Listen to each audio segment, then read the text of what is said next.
Let's explore sampling from our population. Let me go ahead and turn off all of these descriptive statistics. I'm going to say no groups and uncheck those descriptive statistics. In order to start taking samples, I'm going to click on that wrench. And at the bottom here, I'm going to ask for one sampling engine. What See It has done now, we've got our population up here, and then down below, we've got another graph. And it has selected a random sample of 10. And it can see that it's highlighting which 10 it selected. So this very oldest person got selected into our sample. That makes our sample look really very spread out. Let's look at the mean for each of those groups. So I've clicked on the wrench, I'm clicking on the word mean.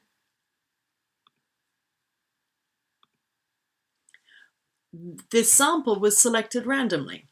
What See It did was have a list of all of those members of the population, and it selected 10 of them in such a way that any one of those could have been selected. They all had an equal probability of being selected.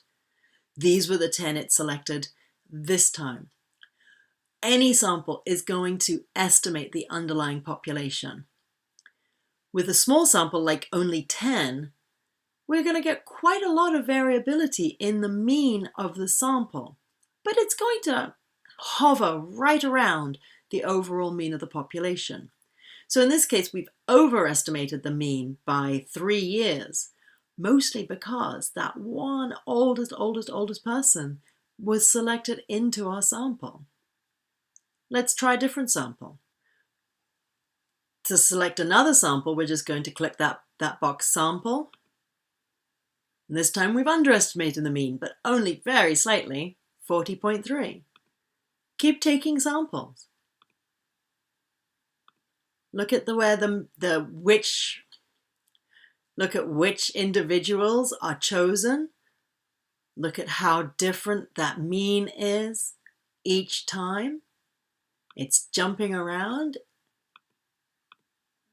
It's estimating the underlying population mean. But every sample is different. Every sample has different individuals in it. So there's some noise, there's some error. We call this sampling error. Sampling error is the chance differences between each sample. Try recording the lowest and the highest means that you see. Can you see them as low and as high as I got on the tutorial? How many times do you think I clicked that sample button? I got a low of 33. Oh my goodness, and a high of 48. They don't come up very often.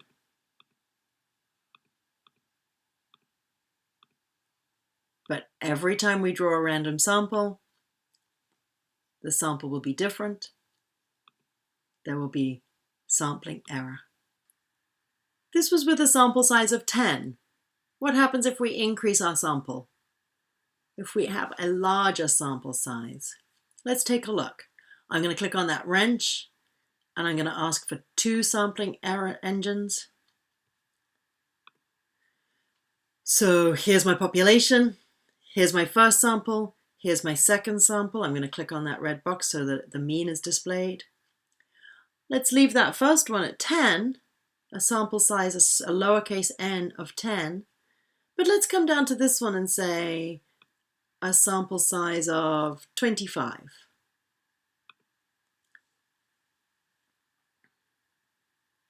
What's your prediction? How will the sample size influence sampling error? Let's take a bunch of samples and watch your means. 50.8. Do you see that? So watching your means and seeing how they jump around. What you should notice is that the means of this lower sample, the larger sample, more accurately reflect the underlying population. That it doesn't fluctuate as greatly as the mean for the sample of 10. The larger the sample size, the more accurately it's going to reflect the underlying population.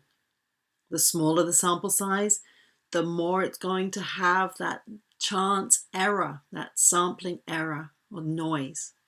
So we've generated a hypothesis that larger sample sizes give more accurate estimates. Well, let's test that hypothesis. How would we do that? So let's try an even larger sample size. What if I took a sample of 50? How much is that going to move around?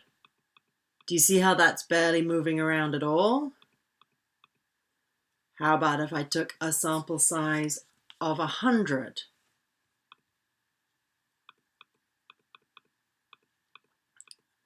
Now 100 is barely moving around.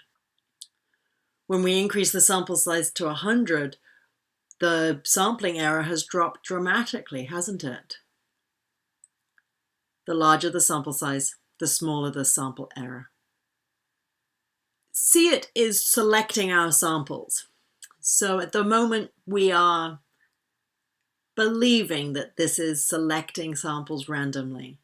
But let's think about what that means, what that would look like in Excel, for instance. How would you select a sample of 10 from this population or a sample of 100 from this population? Let's take a look at Excel and see how we can do it best. To select a random sample, you need to start with a list of every member of the population.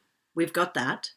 And then you need to use a selection procedure such that every individual has an equal chance of being selected. I bet you could think of a number of ways of selecting a random sample. You might want to flip a coin. So if you were to do that to make sure that everybody has an equal chance of being selected, we'd choose a fair coin and flip it.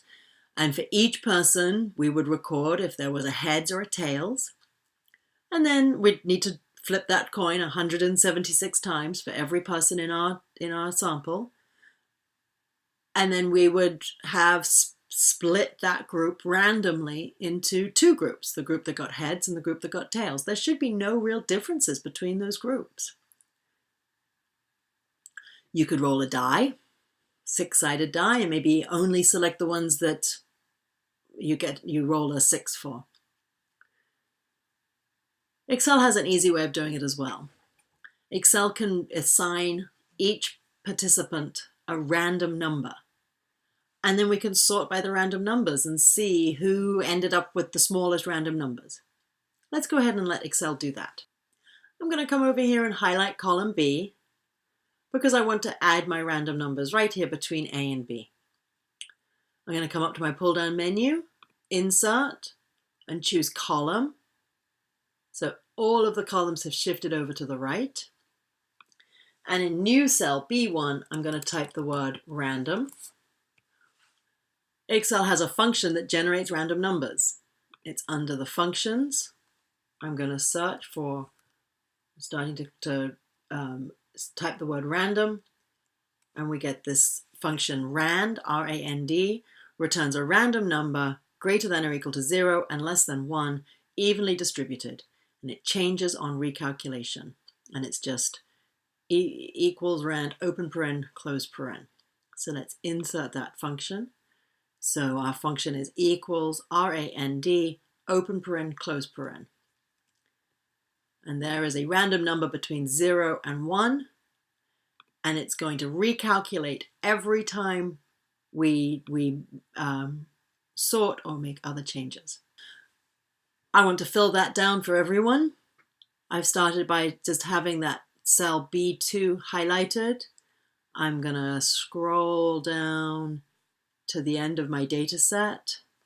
I'm going to use my other hand and hold on the Shift key and click at the bottom of the data set, click at the bottom of that column. So I've highlighted the entire column, starting with that function. And I'm then going to come up to my pull down menus and choose Edit, Fill, Down. And so that's going to do the exact same thing as fill would have if we had clicked and dragged on the bottom right hand corner, but it was a shortcut. We didn't have to click and drag all the way down. Do you see all your random numbers? Random numbers between 0 and 1. So let's select the 10 participants who ended up with the lowest random number this time around. I'm going to select all of my data.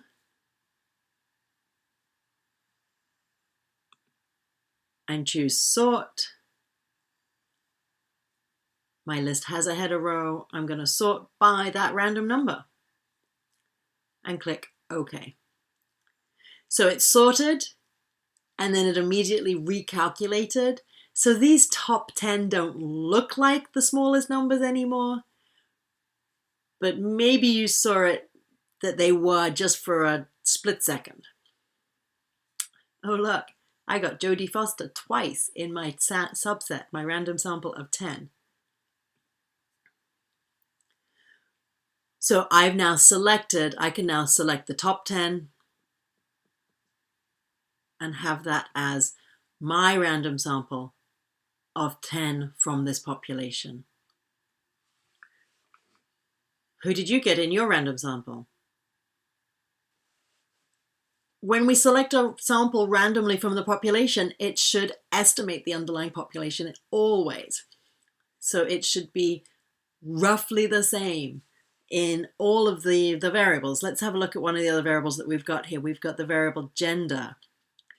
Even though this sample was random, I only got 3 males and I got 7 females in this sample. I'm going to calculate the average age of my sample. Do you think it's around that 40? Wow, it's pretty low actually. It's only 34. What was the average age in your sample? Let's choose another random sample. I'm going to highlight A through I again and come under Data, Sort by Random.